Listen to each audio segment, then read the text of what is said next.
everybody. So I recently noticed whilst looking at my bookshelves that I have quite a few non-fiction books that I'm yet to read. I do like reading non-fiction, but I always get drawn to fiction novels more.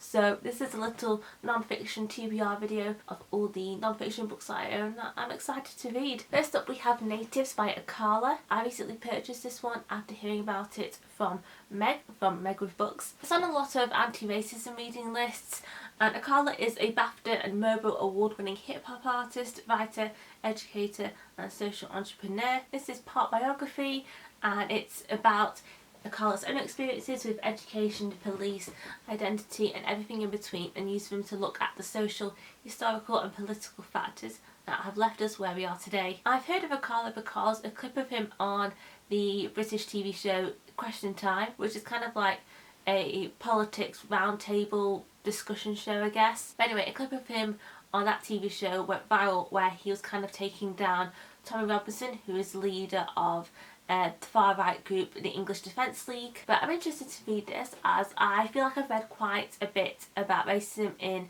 an American context, but I want to become more informed on racism within the UK too, as that gets really overlooked and swept under the rug in British society when really we're just as bad as America. Next we have It's Not Okay to Feel Blue and Other Lies, curated by Scarlett Curtis. This is a collection of essays by people in the public eye, celebrities, influencers, lots of people really, all talk about mental health. This is a very thick book and really it's struggling to fit it into reading plans and finding the right time to read it. I think this will have to be a book I dip into because my mental health personally is not super great, so I have to be careful almost reading this.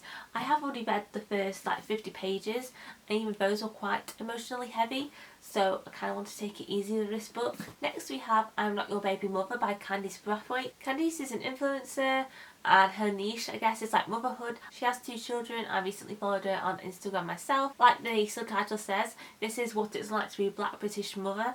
It's part biography, part manifesto. Similarly to Natives, I want to read more about racism within the British context, and especially within the area of motherhood. On Instagram I've also almost accidentally ended up following loads of mums. Especially within that space you do notice that it is very white and middle class, and I feel like this will be a refreshing perspective on motherhood even though I'm not a mother myself. Next is Some Kids I Taught and What They Taught Me by Kate Clancy. I heard about this book via a Waterstones email newsletter and it sounded really interesting. The synopsis says Kate Clancy wants to change the world and thinks school is an excellent place to do it. In this book she invites you to meet some of the kids she has taught in her 30-year career. This is a fairly short book, it's under 300 pages. I am interested in the teaching and education sector, so I think this will be really interesting and insightful. Then we have Bad Feminist by Roxane Gay. I am so late to the party with this book. This has been on my TBR for years. I've owned it for quite a few years as well, and I did start and have read the first 2 essays, but I am yet to continue, which isn't a reflection by the way of the quality of the book, it's just timing and fitting it in, etc. This is pretty well known, everybody's already read this book.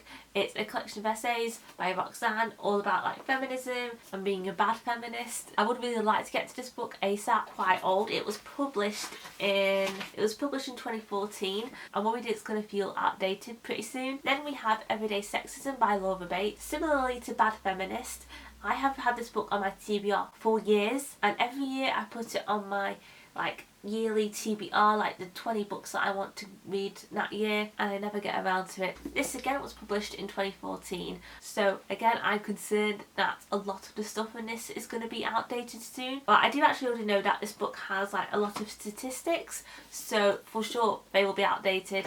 If you haven't heard of the Everyday Sexism project in general, it was started by the author Laura Bates after experiencing a series of escalating sexist incidents. Laura, she started a project called Everyday Sexism to raise the profile of these previously untold stories, and she got a massive response to it. It's a website, it's a Twitter account, and she's kind of collected all these stories because she kind of realised that sexism and sexual harassment had become normalised. And this book is basically a protest against inequality that provides a unique window into the vibrant movement sparked by this juggernaut of stories, often shocking, sometimes amusing and always poignant. welcome to the fourth wave of feminism. I shouldn't laugh at that. What I really need, to be honest, is someone to hold me accountable to read this book. That's probably the only way I'm ever going to get to read it, or manage to fit it into like a readathon or something. Then finally I have Quiet by Susan Cain. Yet again, I've owned this for years and I still haven't read it. The synopsis for this book is as follows.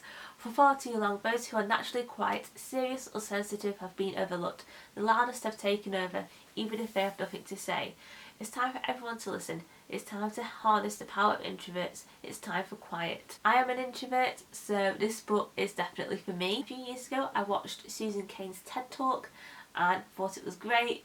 Hopefully, I will actually get around to reading this soon, as is the case for all of the other books that I've shared with you today. If you have read any of the books I've talked about today, let me know what you thought of them in the comments below, and like which book I should get to first. And let me know as well what non-fiction books do you have on your TBR. I hope you enjoyed this video.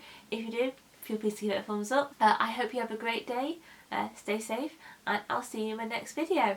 Bye!